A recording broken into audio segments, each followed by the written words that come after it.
খোদার কাছে মোনাজাতে বলি বারে বার, কেন সে প্রাণ বন্ধু হইল না আমার।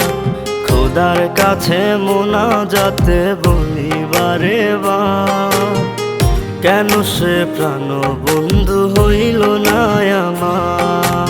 নই কি আমি তার যোগ্য, নাকি আমার এমন ভাগ্য, এত ব্যথা সইতে আমি পারবো না যে আর।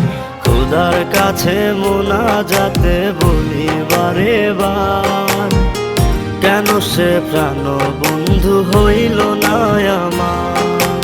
খোদার কাছে মোনাজাতে বলি বারে বার, কেন সে প্রাণ বন্ধু হইল না আমার।